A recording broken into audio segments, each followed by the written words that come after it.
Welcome to End of Life University on YouTube. Have you ever wondered what people see and hear just before they die? Well, my next guest, Dr. Christopher Kerr, is a hospice doctor who has spent a number of years studying the deathbed visions and dreams of his hospice patients. And we're going to talk all about that today. And you'll learn about his new book called Life is But a Dream. So that's coming right up. If you haven't already, be sure to subscribe down below and also subscribe and leave a rating and review for the podcast wherever you happen to listen. You can go to eoluniversity.com/support. There you'll find 3 different ways that you can make a contribution to help keep this channel and the podcast on the air. So we'll move on now with my conversation with Dr. Christopher Kerr.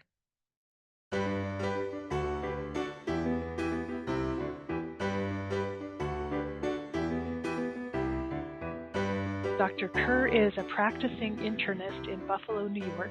He graduated from the Medical College of Georgia School of Medicine in 1989 and has been in practice for 27 years. He currently practices at Hospice Buffalo and is affiliated with Bertrand Chaffee Hospital, Erie County Medical Center, and the Gates Vascular Institute. His work will be featured in the upcoming documentary, Death is But a Dream, and he's going to be talking with us today about deathbed visions. So Dr. Kerr, Chris, thank you so much for joining me today. Oh, thank you. Well, I was hoping you'd get us started by just telling a little bit about your own story. How did you, as an internist, come to start practicing in hospice? Oh, kind of interesting, completely by accident. I actually was here in West. I'm from Toronto, so I came to Buffalo for fellowship because it's close to home, and was in a fellowship for cardiology. And I needed to moonlight, and I saw an ad in the paper, needing a hospice doctor on weekends. And the irony is, I had actually petitioned to get out of the rotation when I was a resident. So I really didn't know what it was about, and I didn't figure there was kind of much to do. I had all every wrong misperception, and I was pretty death phobic actually, and which served you well because it doesn't really become an issue in medical school or training, and so I ended up here by accident, and I started to work here, and I was just struck by a number of things. One, the model of care, just how extraordinary it is to take, and a privilege it is to take care of people in totality, not just from an organ-based perspective. I was also struck by the amount of suffering and the abandonment, really by almost politicized abandonment by healthcare systems of people who are dying. We live in a society where you can get $1 million workup when you're curable. When you most need help, you often don't get any. So I was struck by that, and there was so much you could actually do. And really, it was a more humane, spiritual form of medical practice, and that was obviously enriching. So I made a decision to leave my fellowship in cardiology, which was met with an enormous amount of ridicule and jokes that I needed a psychiatric consult. And 19 years later, I've never looked back. So it's been wonderful. That's very interesting. I'm trained in family medicine, and I ended up leaving to go to hospice medicine, which I stumbled into because I started volunteering in hospice and ended up feeling like this is where I belonged all along. This is where I want to be and the kind of medicine I want to practice. And I can that's exactly validate what you're saying. There's a team approach, the holistic approach to patients. It's so powerful, and it really feels like this is the direction medicine needs to go in general for everyone. Yeah, I think it's really why most of us went into it, and it's a privilege to be able to have the latitude of time and to truly give. So it's in turn more rewarding. It makes sense, doesn't it? Absolutely. Well, I know that you're doing some research work around deathbed visions, and I was curious about how you became aware of deathbed visions in your patients, and how your own thinking about what those visions represent might have evolved over time as you worked with patients. Well, it's kind of a funny story. I was very comfortable in a highly medicalized role. I'd done a lot of ER medicine. Of course, I was in interventional cardiology, and then I'm stuck at hospice, and I'm thinking, I wasn't sure of how to be that kind of doctor, and people started referencing people's experiences in a very matter-of-fact way. So there were cases where I thought that the person would have, a different prognosis, but nurses and social workers and chaplains were predicting different outcomes based on what they were seeing and experiencing. So if somebody was seeing the deceased, for example, they almost took that as part of the diagnostic workup that the death is heralding death. And I thought that was the most unusual thing I'd ever heard of. And of course, they turned out to be right. As I was predictably wrong. And then I just saw a number of remarkable things, and probably the most striking of which was a woman who was cradling a baby that had died, that she had lost. And she was remarkably at peace. And it became very clear to me that these experiences were inherently therapeutic. And this idea that there was nothing worthwhile in these final days and weeks, hours, minutes of someone's life was just incredibly short-sighted. And that to medicate it was to sterilize somebody from their own meaningful experience. And it just became clear that it was real, it was profound, it was more common than not, and yet there was no medical framework, contextual framework for this, either in a caregiving model or in an educational model. So there was nobody to kind of shepherd the family, the loved ones, to translate it for them. So you were getting questions like, are they medicated? Are they having brain metastasis? Are they fearful of death? So there was just this enormous opportunity for a role to be played. And so I started to go into the literature and was immediately struck that there was nothing in the medical literature except for a lot of documented anecdotal reporting and interviews of physicians, nurses, social workers, but not the patient. And of course, there's an overwhelming amount of it throughout the world, in different cultures, through the arts and humanities, but very little from a scientific perspective. So I started to teach a lot, and I was continually frustrated that, I'm teaching oncology fellows regularly, cancer fellows regularly, and they just had no, they had no idea of what I was talking about. And of course, I couldn't point them to any data. So I really became interested in studying it, not for myself, but because I was frustrated. And I just imagined myself trying to give grand rounds to a group of doctors and explain this phenomenon. And if I didn't have any evidence for it, I was going to be out of luck. Because that became the motivation to study it. And actually what happened afterwards is even more interesting. So I wrote an IRB study protocol to get it done, and that was a big battle because they didn't want the dying to be bothered at all, and then I got it through, but it just sat there for 5 years, and I had a palliative care fellow come by, and she needed a project, and I gave her drug studies, and she wasn't interested, and I said, there's this other study. I said, but I don't think anyone's really interested in it. And she said, oh, you're crazy. People would really be interested in it. So I said, okay. So we went ahead and did the first study.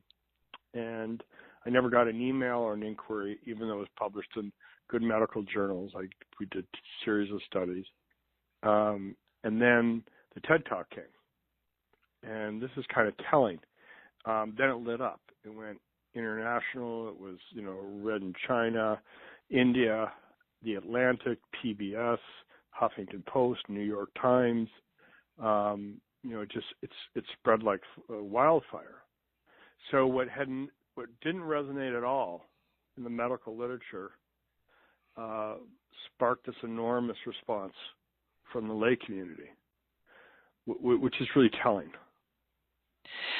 Definitely. I was going to say I've seen that in other areas as well, and even now this, I guess we're calling it the death positive movement. It all seems to be coming from the lay population, from grassroots movements that are pushing ahead more awareness about death and dying and more conversations about it. It's not coming from within the medical profession. So that makes sense to me. Yeah, I think the medical community is actually more death denying than they even were in many ways. Care is more fragmented.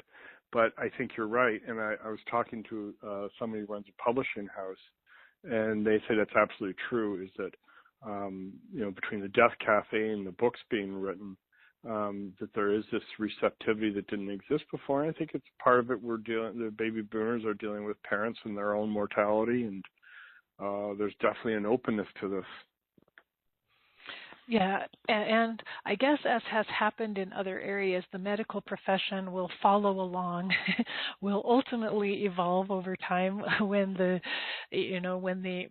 economy and the consumer focus of patients starts to push a little bit against the medical profession. Yeah. Gradually that will change. But that's really interesting.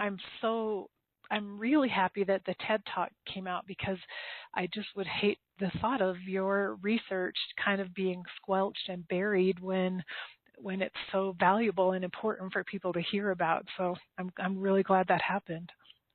It's been a really funny experience, because I'd almost canceled out of the TED Talk. I just didn't think anyone was interested. I don't think it's because the TED Talk was so great. I just think the subject. And I experience this all the time in practice.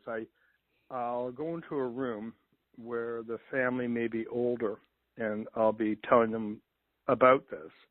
And more often than not, they've had an experience in their life that they can relate to. And they understand it intuitively.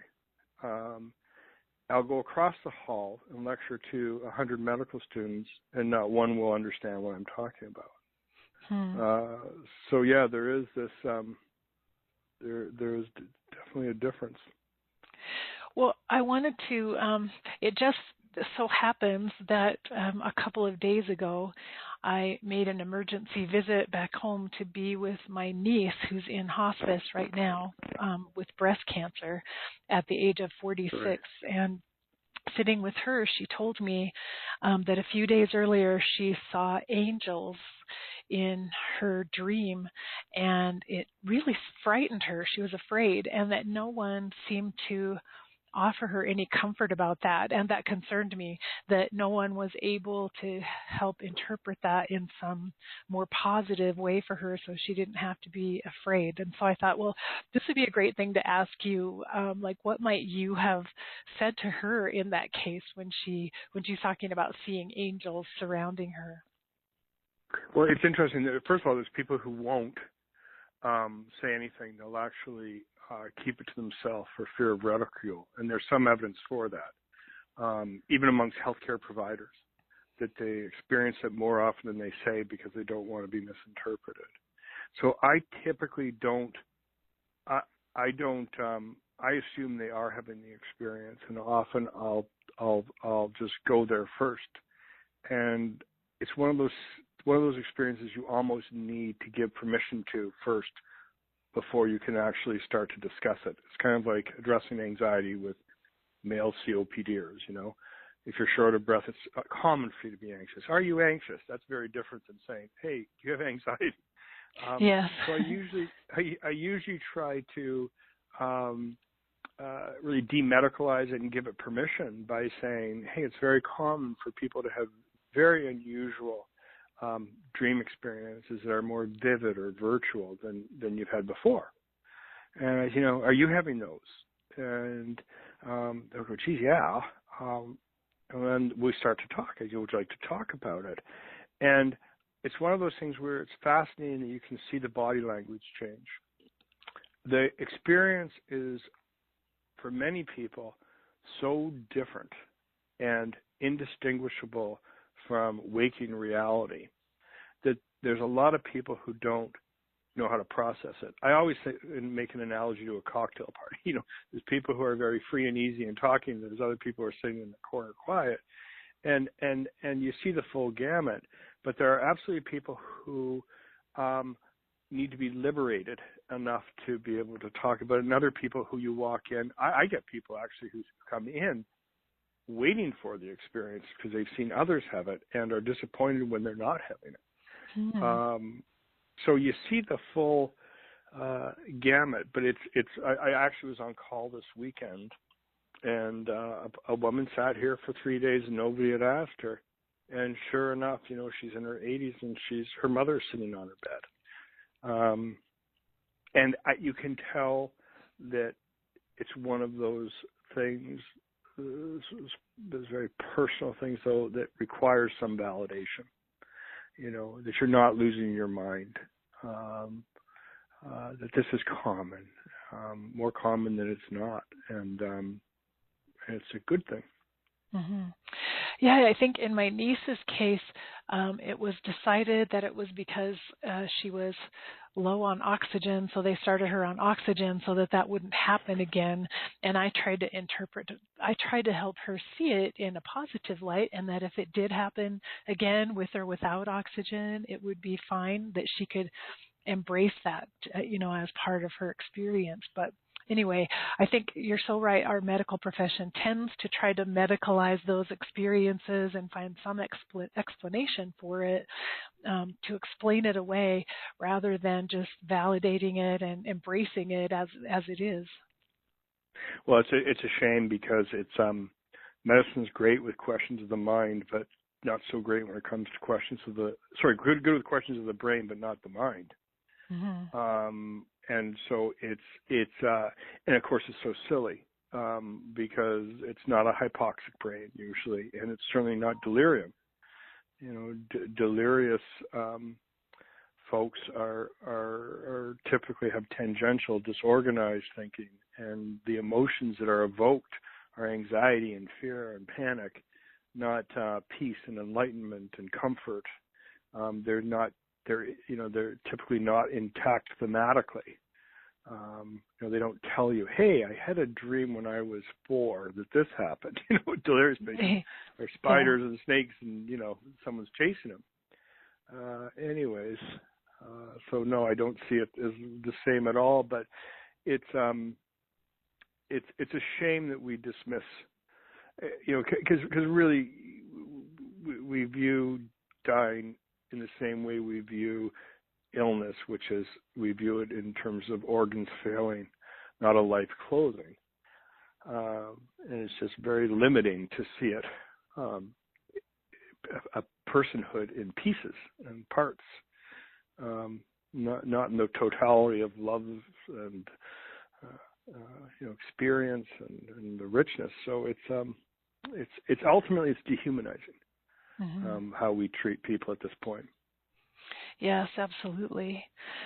Well, I was wondering if you could you talk a little more about the research that you're doing and how you're conducting it and what you've been finding? Yeah, sure.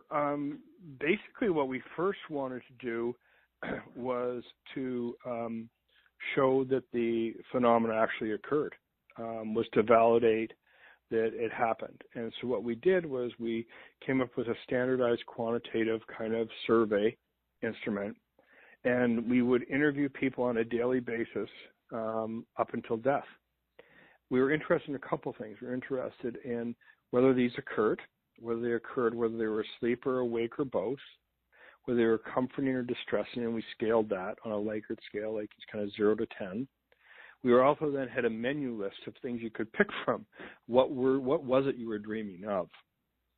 And then we kind of switched to a qualitative arm, which was, tell us the story, tell us what it meant, and how did it make you feel, and what's its significance.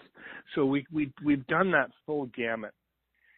We've done a lot more over time in the qualitative area, so less the measurable pieces. But basically what we found was that it was extraordinarily common, the vast majority of people, and that's an extremely biased sample because people who are green to do the study, which are most people actually, are probably more likely to be experiencing it. But nonetheless, and what we found was interesting.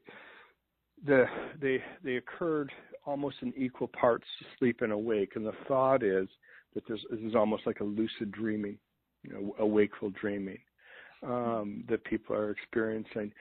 In terms of realism, it's off the charts. So they're described as more real than real, and kind of 10 out of 10 real. The vast majority are comforting. About 15% aren't comforting. But those that aren't comforting often carry meaning. So just as in life, their distressing events are real, but they're also very powerful. So this idea, for example, of most of our veterans return to war, that context is inherently uncomfortable and disturbing, but there's often a powerful intention or message with it. So it often comes with a forgiveness or a permission or a love. So even the bad ones often are good. Travel or preparing to go is present in about a third of folks. Pets are very common. Deceased are more common than the living. And what was really interesting in our study is this whole idea of can you prognosticate, or is there a temporal relationship so that as you're approaching death, the content of what you're experiencing changes, and in fact it does.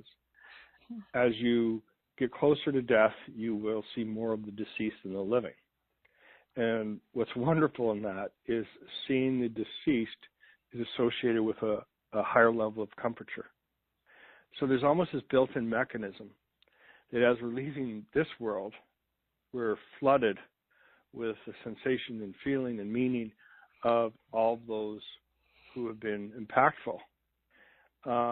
And that's inherently comforting, as it turns out. So you can actually prognosticate.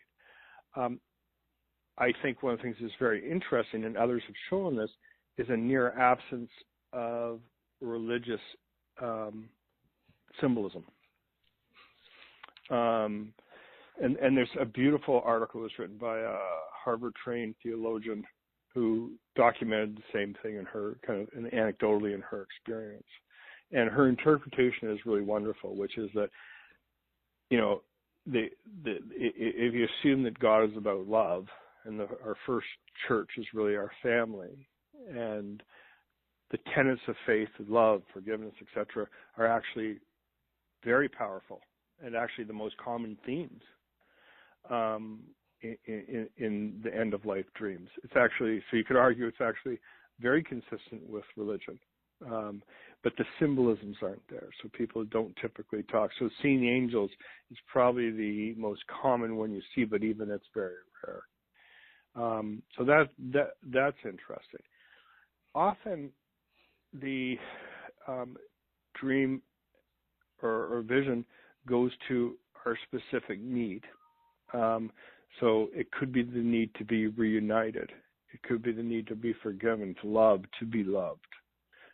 Whatever that is seems to take place in a very powerful way. And ultimately, it's this idea that it's connectivity. So, and this is what I find most striking, is you'll be sitting there with a man who's 88 years old, and he's smelling the perfume of his mother, and his mother died when he was 6. So there's almost that time is less relevant. Connectivity is what trumps. So whatever whoever loved you powerfully tends to predominate in these experiences. And I think what's fascinating, if you were not loved well by somebody or hurt by somebody, they tend to not be included. So it's very common for people to dream of only one parent. I had a guy recently who lost his arm when he was a young boy playing on a train track, and he had 6, 7 siblings, and he had one sibling that teased him mercilessly about this, and of course he sees all his siblings but the one that was cruel to him. And interestingly, this idea of personal need. So his fear growing up was that he would never be independent, he would never be self-supporting, they would never find purpose in work and that kind of thing. And in his dream, the end of life, his coworkers come to him in a line and tell him what a good worker he was and how helpful he was, and validated and extinguished his greatest fear. So that's what I mean by meaning. Yes. Wow, that's beautiful. That's really inspiring to me. And if I understand it correctly, it sounds like you're saying the visions and the dreams oftentimes come as a mechanism for healing or resolution. And did you feel that? Did those dreams and visions need to be processed, or did you feel the healing happened from the dream itself? It wasn't about how it was interpreted. That is a great question, and I've never been asked it. And it's a really good question, because actually I've always understood it but never really been able to express it. Yeah, no, they don't need processing. And one of the predominant features of these experiences that almost everybody tells you is very, very little is said. So, and you know, I don't know if you've ever seen. We videotape a lot of these patients, and you know, I'll tell you a story that just kind of is classic. So he sees his deceased wife, and all she does is wave to him. You know, that's. People are waiting. It's more about presence than it is dialogue. And yet the meaning is completely understood. You know, there are times when something is said, but it's very brief. So I had a mother recently who's had 2 children who ended up in prison. And so her whole worth as a mother, as a parent, was in question for her. And in her dream, you know, her parents and her siblings come to her and tell her she was a good mom. But that's about as much as it gets. There's no dialogue. But it's absolutely understood, to your question. I love that. I just love that idea, and that sometimes it makes sense to me that the patient may not even be able to process what happened, what was that about, why did that come to me, but they can actually be transformed by having had it without even really understanding why, or even knowing what it was within them that was being healed by that experience. Yeah. Every so often you have an experience where you don't, and I'm laughing because I'm just thinking when the New York Times we headed the science section of the Times, and the reporter came out to see a house, and she was extremely skeptical. And so the guy that we go to see, his words were he hated his mother. She was an alcoholic and cruel, but he loved one of her sisters. The other sister he disliked. And in his dream, he's in the church where he went as a boy, and at the altar was the aunt that he liked in white with light, and she was elevated, and his mother and the aunt that he didn't like were lower and dressed in brown. And he turns to the reporter and he goes, I have no idea why they were dressed in brown. So oftentimes people don't make the connection, or at least at a conscious level, but I think it's pretty understood. Wow, that's really fascinating. And you were saying that the positive visions and dreams far outnumber the negative. Yeah, about 85% to 15%. Oh, okay. And even amongst the negative, though, it doesn't mean they're not without meaning. The only truly consistently negative or painful ones that I just find this way are young parents with unfinished lives, and usually something comes along in the dream content that soothes them. But I think that we've had young mothers who are, I wouldn't say tortured, but certainly haunted in their sleep by to-do lists and getting kids ready for school. And I think one explanation is, most people before dying have been allowed to age and slow, and there's been a completeness to task and all that kind of thing. And people whose lives end in the middle of that haven't adapted, and the content of their sleep isn't quiet, it's active like their lives are. And so that's kind of an exception. But even those we had documented like that, usually something comes along. One first person in our study, for example, she had also lost a baby. It had 2 living children.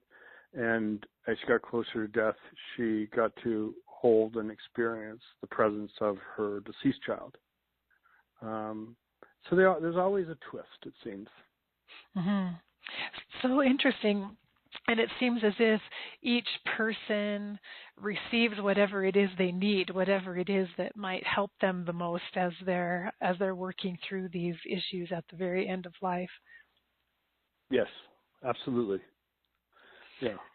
I don't know if you saw the TED Talk, but the story of Mac is for me just so telling. Yes. Would you tell that again for us? Yeah, sure. He was at 17. He was involved in the invasion of Normandy, and he was on a ship that was actually a battleship and not close to shore. But what had happened was some Americans had been trapped, a battalion or whatever, a group of soldiers had been trapped. So he was sent with some others with a landing craft to pick them up. And he could only take so many. And when he was leaving, there were people who were being shot and there were bodies in the water. And he was furiously grabbing what he could, basically, whom he could. And he never spoke of his experience. And 67 years later, he's starting to die. And his family brought him in because he couldn't sleep. He couldn't sleep because all of this was coming back to him. And he just said there was death all around. And it turns out he had suffered with enormous guilt for one surviving, but that, who didn't he grab, who could have been saved, kind of thing. And what happened is one day I go in and he looks completely at peace. And he was part of our study. And it turns out what he dreamt of was a soldier meets him on a beach. And he doesn't know who he is, and he tells him, "We're going to come and get you now." And he was completely relieved. Oh, and the other thing he got to dream about was this is incredible. In the same night, what he called the happiest days of his life, which was when he got his discharge papers. So, wow, he's 67 years after the event, actually almost to the day, eerily enough, he gets to relive his discharge, symbolically and literally, and the soldier that he couldn't save comes back to him and says, "We're coming to get you now," and he was all good. Wow, that's so powerful. So is it distressing? Yes. Is it meaningful? Absolutely. Is it therapeutic? Sure is. Yeah, it reminds me that I worked with an elderly woman in hospice she was a very bitter, angry woman, and she'd been that way much of her life and really cantankerous and hard to get along with. And in the last few weeks of her life, she started having terrifying dreams at night, and she would tell us that she was dreaming of hell, is what she interpreted it, that it must be hell that I'm seeing. And she was terrified, and we tried various medications, and nothing made any difference whatsoever. Nothing would take the dreams away. Nothing changed anything, and it went on for several nights. And then I made a home visit to check on her another day. She was peaceful and calm and very happy. And she said to me, a man with a hat on came and he made the dreams go away, and he's sitting at the foot of my bed right now, and he said he's not leaving. And so I was just I never understood the nature of those dreams and why they came, or even she didn't seem to know who the man with the hat was, but he was someone who was looking after her and protecting her. And so I've always been just fascinated by that story, but also how ultimately she went from being tormented by the dreams to finding peace right before she died. Yeah, well, that's a great example. Yeah. Well, this idea of a guide or a presence is a predominant theme. And again, very little say you don't have to know more often than not, they know the person, but they don't. But there's seldom, very seldom, like I can't really remember a case where that presence is anything but comforting, which is weird, because if I were to tell you were going to dream tonight of someone at the end of your bed, and it was going to seem so real that you were absolutely certain it was actually happening, it was indistinguishable from your reality, the likelihood of you saying you'd be calmed by that is essentially nil. So it's kind of there's something else being communicated that I'm not so sure we're supposed to understand. I try not to contort myself thinking about it, but it's, I'm so glad you said that we're not necessarily meant to understand it. And so I appreciate that your research is observing what's happening without trying to explain how or why, which is the perfect approach to take. Well, I'm writing a book about this with somebody, and he keeps pushing this angle. And when we're really shepherds in this. We're not therapists translating something or religious icons. It's not. That's not what it's about. It's more about validating. I think it's. I'm again almost sort of excited to think that you can add a higher level interpretation to this, because you and I have never experienced anything like what seems to be happening. Mm-hmm. So, and again, even if you compare these stories to the near-death stuff, they're not very much like at all. We've yet to have someone talk about a white light in the tunnel. The go back idea and that kind of thing hasn't happened. So they're very different. Mm-hmm. Yes, and I love the idea that, it takes a certain amount of humility to work in hospice. I would say right away when I started hospice work, I got over any sort of illusion that I have answers for people, which I felt like that's great. Medicine in some ways sets us up to be these authority figures, and we're the educated ones, and we have so much knowledge and experience, but hospice immediately took all of that away. And, we're left pretty naked.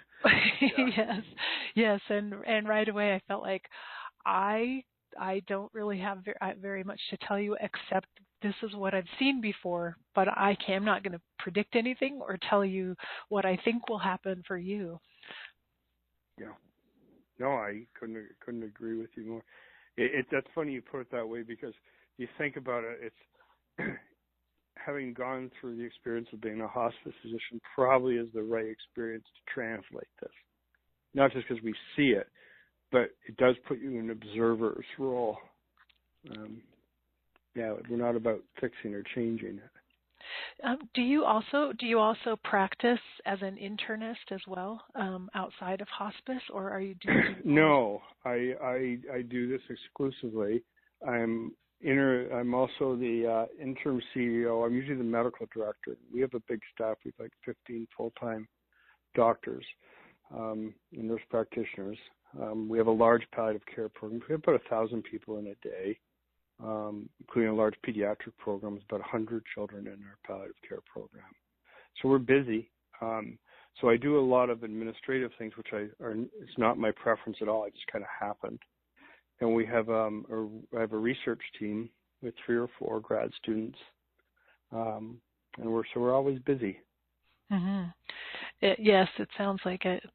Well, I had the experience of for a time being employed full time in hospice, and then moving to a new community where there was no paid job in hospice. So I went back to being a volunteer. Well, where are you? I'm in Colorado, up in the mountains, in a rural area. Right. And Whereabouts? so I live in Silverthorne, which is west of Denver, and I'm up by the ski resorts. But is that where you're from? I'm from Wyoming, actually. So, oh wow. Yeah. Wow. But I ended up going back into primary care once we moved here, because I had to, just to make a living and doing hospice as a volunteer. But I found that I was a much better primary care doctor because of my hospice experience. Oh, interesting. Yeah. I felt fearless in some ways about bringing up difficult subjects with patients and talking about it and asking them questions. And so, isn't that interesting? That's very true. Yeah, I think this hospice experience could be one thing that could transform a lot of doctors and how they practice by working with and observing patients at the end of life. So, are you still having the opportunity to talk to medical groups now? You know, I don't do as much. I give a lot of lectures, but not as much one-on-one or at the bedside. Unfortunately, which is like stuff I liked most. I do some. I would like to do more. Are you finding any more openness in other groups of physicians to talking about the deathbed visions and these? I wish I could. I wish I could say that's true. I hate to sound negative on this. I don't have an enormous amount of hope for our colleagues of this generation right now. I think that if doctors are tuned to it at all, it's because more often than not they've had a personal experience that they've witnessed. I get the odd person. You know, I had an oncologist recently said, "Oh yeah, of course I see this all the time." But more often than not, I have people who absolutely say that it doesn't happen, never seen it.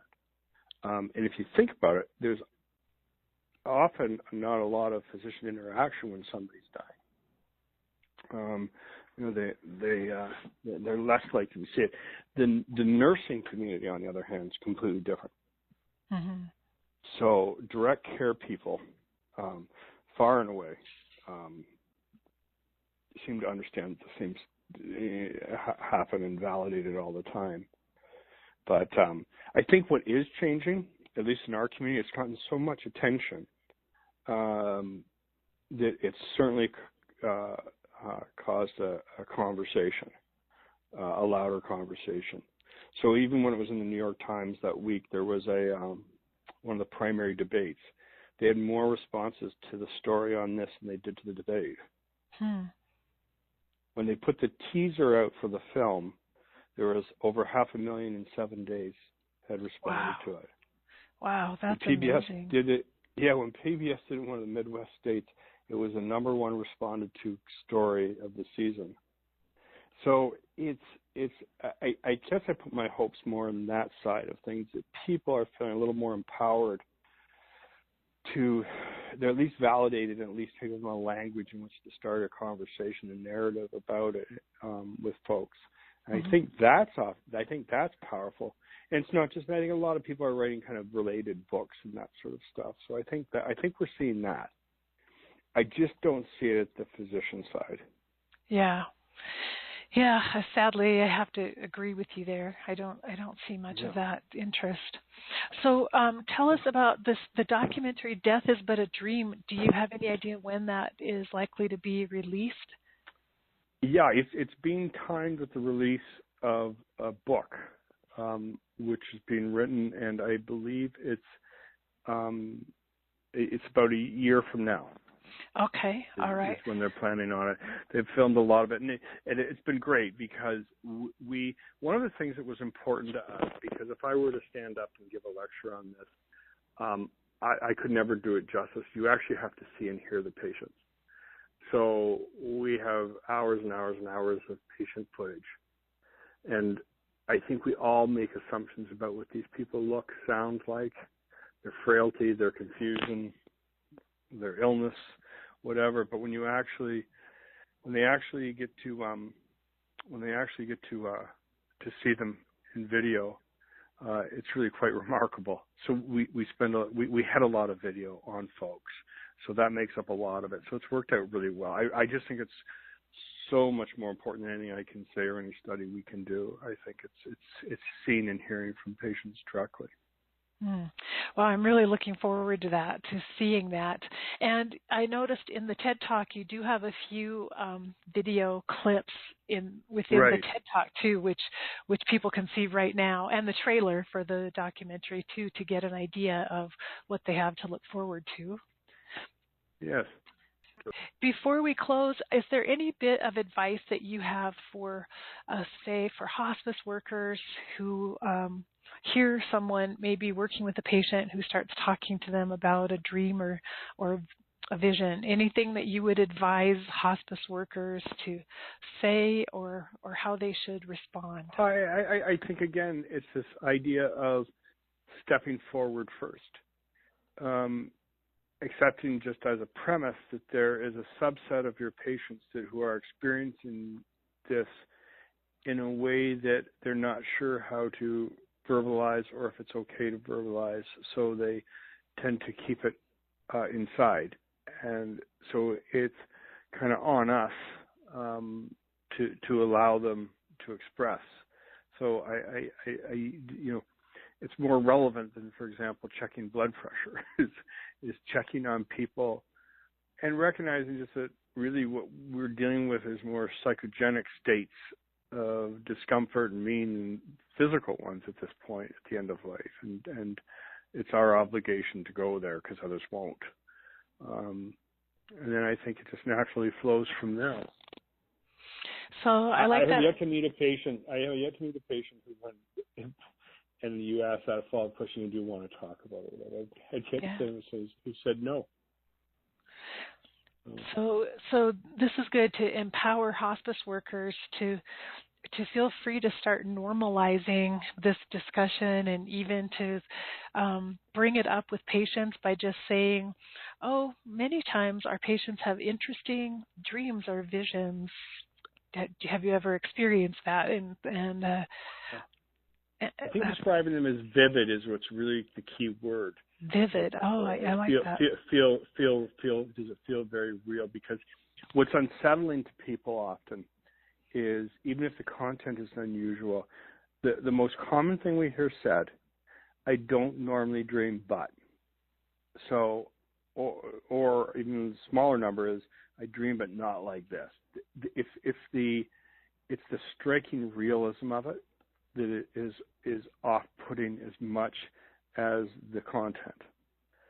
So it's important when you're going there with them is to say, just have these really intense, seem real-like dreams. And that's when people go, oh boy, yeah. And I guess this idea that, those of us who are privileged to do this work have so much more to offer than our raw medical training.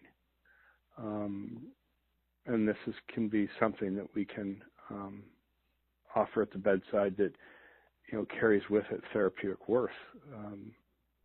So it's there. You just kind of got to open the door a bit. Mm-hmm. So true. And I love that image of just opening the door a little to allow room so it can be talked about and validated. Absolutely. I had an interesting experience recently that kind of is very telling.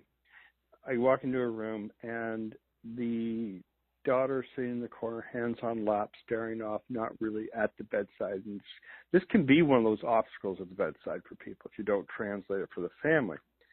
And the mother was speaking in her native Polish language, which she had left when she was a little girl.